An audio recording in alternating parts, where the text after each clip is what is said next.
बांग्लादेश में हिंदुओं पर हमले को लेकर आज भी देश भर में प्रदर्शन। दिल्ली में बांग्लादेशी दूतावास पर प्रोटेस्ट होगा। लखनऊ, जम्मू, प्रयागराज में निकाला जाएगा विरोध मार्च। विदेश सचिव विक्रम मिस्री का बांग्लादेश दौरा। अल्पसंख्यकों की सुरक्षा को लेकर जताई चिंता। बांग्लादेश के विदेश सचिव के साथ हुई बैठक में भारत ने उठाया मुद्दा। विदेश सचिव विक्रम मिस्री के दौरे पर बोले इस्कॉन कोलकाता के संत राधा रमन दास। उम्मीद है हिंदुओं पर हमले बंद होंगे। बांग्लादेश सरकार ऐसे लोगों पर लगाएगी अंकुश। बांग्लादेश में हिंदुओं पर हमले के विरोध में देशव्यापी प्रदर्शन। नागपुर में मुस्लिम संगठन ने किया प्रोटेस्ट तो कश्मीर में जूना अखाड़ा के संत समाज का भी विरोध प्रदर्शन। विदेश सचिव के दौरे पर बोली साध्वी ऋतंबरा, हमारी सरकार ने सीधी पहल की, लेकिन हमारी भावनाओं का होगा सम्मान, तभी अच्छे से रह सकते हैं बांग्लादेश के साथ। झारखंड के गिरिडीह में भी बांग्लादेश में हिंदुओं पर हमले का विरोध। टावर चौक पर सर्व सनातन समाज ने किया प्रदर्शन। राष्ट्रपति के नाम उपायुक्त को सौंपा है ज्ञापन। बांग्लादेशी नेताओं पर भड़की ममता बनर्जी, कहा आप कब्जा करने आएंगे तो हम क्या बैठकर लॉलीपॉप खाते रहेंगे? ऐसा सोचना भी मत, किसी में हमारी जमीन लेने की हिम्मत नहीं है। बांग्लादेश के मामले पर पश्चिम बंगाल विधानसभा में बोली सीएम ममता बनर्जी। राज्य में फर्जी वीडियो फैलाने की निंदा की। एक दल विशेष पर राज्य में तनाव फैलाने का आरोप लगाया। बीजेपी सांसद समीक भट्टाचार्य ने ममता पर लगाया विभाजनकारी राजनीति करने का आरोप। कहा केवल बीजेपी कट्टरपंथ के खिलाफ मुखर। बांग्लादेशी हिंदुओं पर हमले के विरोध में अमरोहा में भी हुआ प्रदर्शन। मिनी स्टेडियम में एकत्रित हुए प्रदर्शनकारी। कहा हमले नहीं रुके तो बांग्लादेश बॉर्डर तोड़कर रोकेंगे हिंसा। बांग्लादेश के मुद्दे पर उमर अब्दुल्ला ने पूर्व पीएम अटल बिहारी वाजपेयी जी की बातों को याद किया।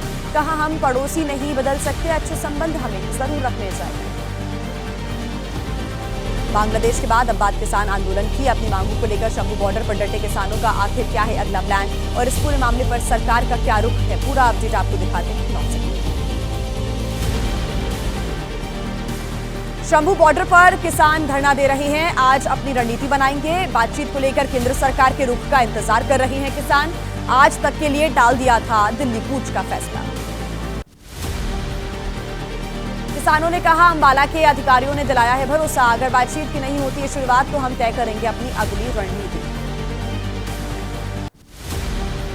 जगजीत सिंह डल्लेवाल ने से खन्नौरी बॉर्डर पर मिले किसान नेता अभिमन्यु को हार ने कहा मोदी सरकार किसानों के साथ ऐसा व्यवहार कर रही है जैसे हम देश के नागरिक ही नहीं हैं।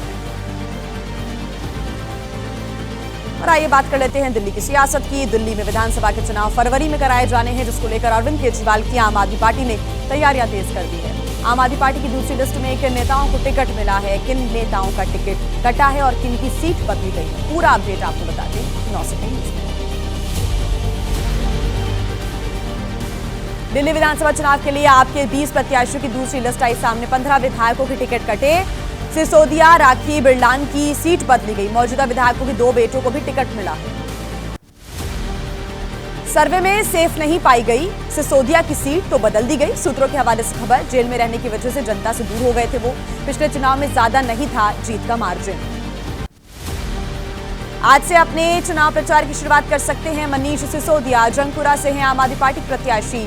किलोकरी के मंदिर में आयोजित हनुमान चालीसा पाठ में भी हिस्सा लेंगे। कांग्रेस इसी हफ्ते दिल्ली विधानसभा के लिए प्रत्याशी घोषित कर देगी। राहुल दिल्ली में फूकेंगे चुनावी बिगुल। 11 दिसंबर को विशाल कार्यकर्ता सम्मेलन को राहुल करेंगे संबोधित। ऑटो चालकों के साथ केजरीवाल ने अपने आवास पर चाय पर चर्चा की। मीटिंग के बाद ऑटो ड्राइवर्स ने कहा केजरीवाल ने हमारी सभी मांगे पूरी की, हमेशा उन्होंने ऑटो चालकों का सम्मान ही किया है। और अब आपको दिखा देते हैं राजनीति से जुड़े हुए तमाम बड़े अपडेट्स 9 सेकंड में। संसद के दोनों सदनों में गतिरोध बरकरार है। आज भी संसद के अंदर और बाहर प्रदर्शन के आसार। अदानी के मुद्दे पर विपक्ष हमलावर तो सत्ता पक्ष उठा रहा जॉर्ज सोरोस का मुद्दा।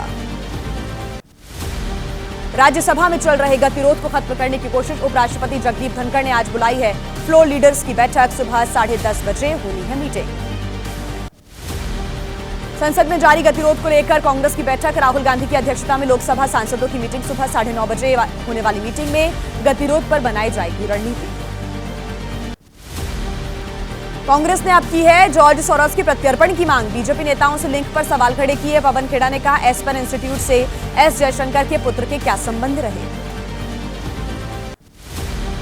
कांग्रेस सांसद राजीव शुक्ला ने कहा, सोरोस फाउंडेशन का कांग्रेस से कोई ताल्लुकात नहीं है। जिसकी मांग की जा रही है उस पर नहीं किया जा रहा है विचार और चर्चा। फर्जी मामले पर सदन नहीं चलने दे रहा है सत्ता पक्ष। केंद्रीय मंत्री भागवत कराड़ का आरोप, सोरोस फाउंडेशन का सोनिया गांधी से संबंध है। विपक्ष नहीं चाहता कि इस मुद्दे पर चर्चा हो। शिवसेना यूबीटी के सांसद अरविंद सावंत ने पूछा, सोनिया का जॉर्ज सोरोस से संबंध तो अब तक आखिर क्यों नहीं बताया? अदानी के मुद्दे से ध्यान भटकाने के लिए बीजेपी ऐसे आरोप लगा रही है। मध्य प्रदेश बीजेपी अध्यक्ष वीडी शर्मा का विपक्ष पर आरोप, संसद में हंगामा करने के अलावा विपक्ष के पास कोई काम नहीं। हम अपने राज्य के मुद्दे उठाने के लिए चुने गए। मणिपुर में शांति बहाली के लिए इंडिया गठबंधन के नेताओं का प्रदर्शन, जंतर मंतर पर विपक्षी दलों के नेताओं ने प्रोटेस्ट किया। पीएम मोदी से मणिपुर का दौरा करने की मांग की। मणिपुर के मुद्दे पर बोले लेफ्ट नेता प्रकाश करात, करीब 18 महीने हालात खराब लेकिन शांति बहाली के लिए कुछ नहीं किया गया। संसद में चर्चा की इजाजत नहीं और जंतर मंतर पर इसलिए हम कर रहे हैं प्रदर्शन। संविधान पर लोकसभा में 13 और 14 दिसंबर को होगी बहस। सूत्रों के हवाले से बड़ी खबर, पीएम मोदी 14 दिसंबर को लोकसभा में बहस का देंगे जवाब। सूत्रों के अनुसार 15 और 16 दिसंबर को राज्यसभा में संविधान पर बहस। गृह मंत्री अमित शाह, राजनाथ सिंह राज्यसभा की बहस में हिस्सा लेंगे। एक साथ चुनाव से जुड़े सभी प्रस्तावित विधेयकों पर व्यापक चर्चा कराना चाहता है प्रशासन। सूत्रों के हवाले से खबर, संविधान में संशोधन करने वाले 2 विधेयक सहित 3 विधेयक ला सकती है सरकार। ईवीएम के खिलाफ शिवसेना उद्धव गुट के नेताओं ने निकाला मशाल जुलूस। महाराष्ट्र के छत्रपति शिवाजी नगर में निकाली गई ईवीएम की शव यात्रा। महाविकास अघाड़ी के नेता भी इस यात्रा में शामिल हुए। ईवीएम के मुद्दे पर बोले हरियाणा कांग्रेस प्रभारी दीपक बाबरिया, अगर चुनाव आयोग मामले की करे विस्तृत जांच तो सुप्रीम कोर्ट को लेना चाहिए मामले का संज्ञान। टीएमसी विधायक ने पश्चिम बंगाल में जताई नई बाबरी मस्जिद बनाने की इच्छा। विधायक हुमायूं कबीर ने कहा, 6 दिसंबर 2025 को रखी जाएगी नींव। सीएम ममता बनर्जी को भेजा जाएगा न्योता। टीएमसी विधायक के बयान पर बोले बीजेपी सांसद दिनेश शर्मा, पश्चिम बंगाल में पहले से मौजूद बाबर की मानसिकता, वो बाबर के विचारों और सोच को स्थापित करना चाहते हैं एक बार फिर। कर्नाटक विधानसभा में सावरकर की तस्वीर पर सियासत। सूत्रों के हवाले से जानकारी, सावरकर की तस्वीर हटाने का कोई प्रस्ताव नहीं है। सावरकर की तस्वीर से हटाने की खबरों पर बोले बीजेपी नेता सुधीर मुंगंटीवार, फंड का गलत इस्तेमाल करने वाले चुनावी फायदे के लिए ऐसे फैसले ले रहे हैं। महाराष्ट्र बीजेपी अध्यक्ष बावनकुले ने उद्धव ठाकरे को घेरा। एक्स पर पोस्ट कर कहा, उद्धव ठाकरे अपनी पार्टी के सहयोगी दल के इस काम पर चुप रहेंगे या फिर कुछ बोलेंगे भी। शिवसेना उद्धव गुट के नेता अंबादासा दानवे ने कहा, वीर सावरकर की तस्वीर हटाना गलत होगा। मामले पर महाराष्ट्र सरकार अपना रुख साफ करे। बेलगावी में मराठी भाषियों के सम्मेलन पर रोक लगाने का मामला। मराठी भाषियों ने कर्नाटक सरकार पर लगाया है अत्याचार का आरोप। पुलिस ने शिवसेना यूबीटी के कार्यकर्ताओं को पकड़ा। कर्नाटक के सीएम सिद्धारमैया ने आदित्य ठाकरे के बयान को बताया अपरिपक्व। कहा, महाजन रिपोर्ट फाइनल है, मामला खत्म हो चुका है। महाराष्ट्र के डेप्यूटी सीएम एकनाथ शिंदे ने कहा, मराठी लोगों को कार्यक्रम करने के लिए संघर्ष करना दुर्भाग्यपूर्ण। महाराष्ट्र सरकार कर्नाटक में मराठी लोगों का समर्थन कर रही है। बिहार कांग्रेस के सह प्रभारी शाहनवाज आलम ने कहा, गठबंधन में कोई भी छोटा बड़ा भाई नहीं। लोकसभा चुनाव के स्ट्राइक रेट के मुताबिक ही विधानसभा चुनाव में सीटों का बंटवारा होगा। बिहार कांग्रेस प्रभारी पर आरजेडी प्रवक्ता ऋषि मिश्रा का पलटवार। कहा, आरजेडी आलाकमान तय करेगा महागठबंधन में दलों की सीट। तेजस्वी यादव के नाम पर 2020 में आई थी 114 सीटें। और आइए 9 सेकंड न्यूज में अब देश से जुड़ी हुई तमाम बड़ी खबरें आपको दिखा देते हैं फटाफट। राजस्थान के दौसा में बोरवेल में गिले 5 साल के मासूम आर्यन को निकालने के लिए रेस्क्यू जारी है। राहत बचाव के लिए पहुंची है सिविल डिफेंस, एसडीआरएफ और एनडीआरएफ की टीम्स।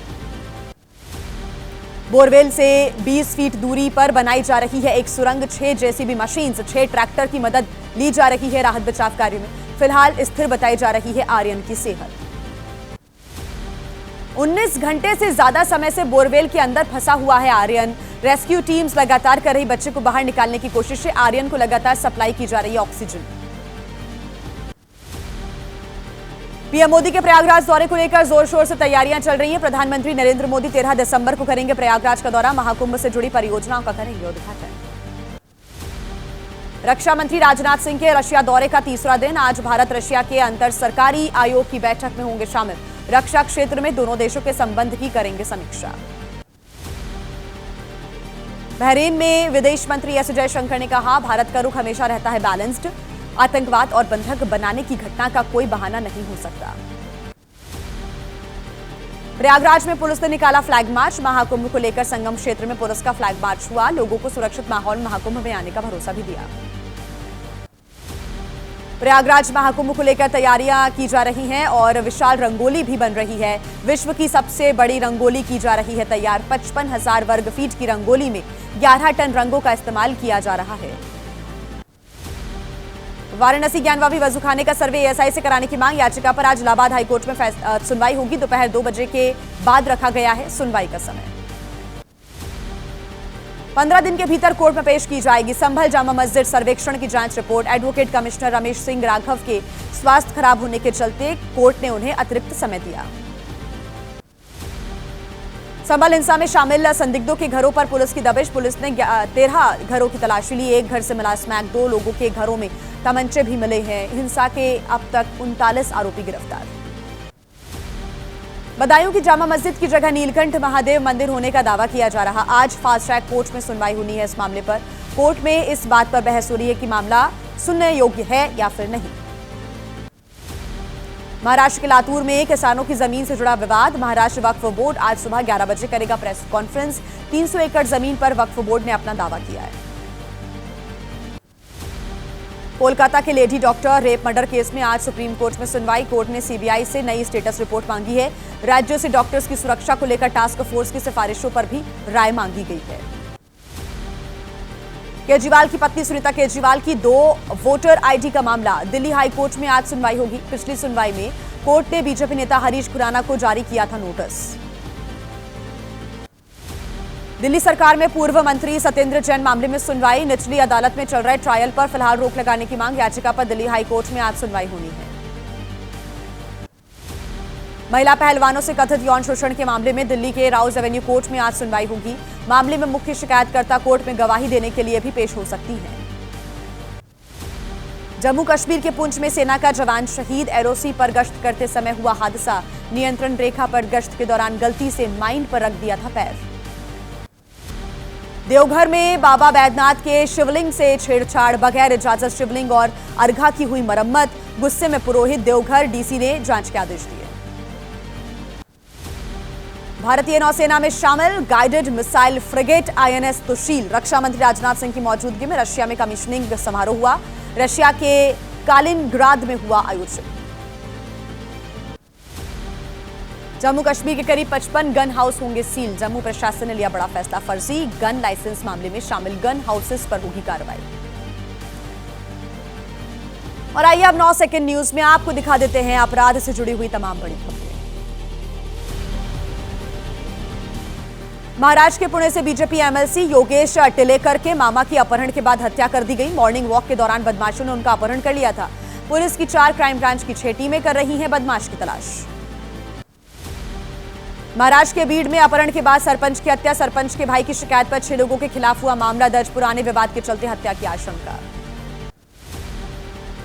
ग्रेटर नोएडा में नॉलेज पार्क थाना पुलिस ने बदमाशों की यहां पर मुठभेड़ हुई। 25,000 रुपए का इनामी बदमाश गोली लगने से घायल हो गया। लूट मामले में फरार था आरोपी। कब्जे से तमंचा, कारतूस और बाइक बरामद। मध्य प्रदेश के जबलपुर में रिटायर्ड अधिकारी से 12 लाख की ठगी। डिजिटल अरेस्ट कर साइबर ठगों ने ठगी रकम। मनी लॉन्ड्रिंग केस में फंसाने की धमकी दी थी। गुजरात के मंडला में वकील के साथ 17 लाख रुपए की साइबर ठगी हुई। ऑनलाइन इन्वेस्टमेंट के नाम पर ठगे 17 लाख रुपए। पुलिस ने 3 साइबर ठगों को गिरफ्तार कर लिया है। मंडला में पकड़े गए आरोपियों ने किया बड़ा खुलासा। आरोपी अब तक 16 राज्यों में कर चुके हैं फर्जीवाड़ा। लोगों को लगाया 7 करोड़ से ज्यादा का चूना। आरोपियों के खिलाफ मिली है 40 से अधिक शिकायतें। डिजिटल अरेस्ट मामले में कन्नौज में गिरफ्तारी हुई है। इंदौर पुलिस ने आरोपी को गिरफ्तार किया। मदरसे के खाते में ट्रांसफर करवाता था ठगी की रकम। महिला के साथ सितंबर महीने में हुई थी 46 लाख रुपए की ठगी। पुणे पुलिस ने मंदिरों में चोरी मामले में एक शख्स को गिरफ्तार किया। पूनावाला गार्डन के पास मंदिर में की थी चोरी। जैन मंदिर से सोने के मुकुट और ज्वेलरी की चोरी का आरोप है। लखनऊ के काकोरी में मदरसे में लड़की की पिटाई। दूसरी क्लास में पढ़ने वाली छात्रा से पिटाई की गई। शिक्षक की पिटाई से छात्रा बेहोश हो गई। आरोपी शिक्षक के खिलाफ पुलिस में शिकायत दर्ज। बिहार के हाजीपुर में महिला के साथ दरिंदगी। बच्ची को जान से मारने की धमकी देकर वारदात। शिकायत के बाद पुलिस ने आरोपी को गिरफ्तार किया। यूपी के हापुड़ में गन्ने के खेत से बरामद हुआ युवक का शव। पिछले 3 दिनों से लापता था युवक। पड़ोस के 2 लोगों पर हत्या का आरोप है। पुलिस ने मामला दर्ज कर छानबीन शुरू की। राज्यों से जुड़ी हुई खबरें आपको दिखा देते हैं 9 सेकंड न्यूज में। महाराष्ट्र के बीड़ में सरकारी अस्पताल में नकली दवाइयों की सप्लाई। सूरत और ठाणे के 4 लोगों के खिलाफ मामला दर्ज। नकली दवाओं के निर्माण और बिक्री में अंतर्राज्यीय गिरोह शामिल। अहमदाबाद में नशे के इंजेक्शन की ओवरडोज से युवक की मौत। ऑपरेशन के दौरान इस्तेमाल होने वाले इंजेक्शन की ओवरडोज दी। पुलिस कर रही है मामले की जांच। मुंबई के कुर्ला इलाके में बस हादसा। कई वाहनों से टकराई अनियंत्रित बस। हादसे में 5 की मौत, 25 से ज्यादा लोग घायल। घायलों को भाभा अस्पताल में कराया गया भर्ती। मुंबई में हुए बस हादसे के बाद ड्राइवर पर उतरा लोगों का गुस्सा। भीड़ में मौजूद कुछ लोगों ने ड्राइवर के साथ हाथापाई की। चालक को किसी तरह से सुरक्षित निकालकर पुलिस के हवाले किया गया। कौशाम्बी में कार की टक्कर से बाइक सवार 2 युवकों की मौत। हादसे के दौरान बाइक सवार एक युवक फ्लाईओवर से नीचे रेलवे ट्रैक पर गिर गया। नशे की हालत में कार चला रहा था युवक। गुजरात के जूनागढ़ में बड़ा हादसा। 2 कारों की टक्कर में 7 लोगों की मौत। जान गंवाने वालों में 5 छात्र शामिल। केशोद के भंडूरिया गांव के पास हादसा हुआ। दिल्ली में फिर से दिखा रफ्तार का कहर। तेज रफ्तार ट्रक की चपेट में आकर 3 लोगों की मौत हो गई। राजधानी के वसंत कुंज इलाके में हुआ हादसा। दिल्ली की रोहिणी में बड़ा हादसा। पीजी हॉस्टल की 4थी मंजिल से गिरकर 2 छात्रों की मौत हो गई। एक दूसरे से हंसी मजाक के दौरान खींचतान में नीचे गिरे छात्र।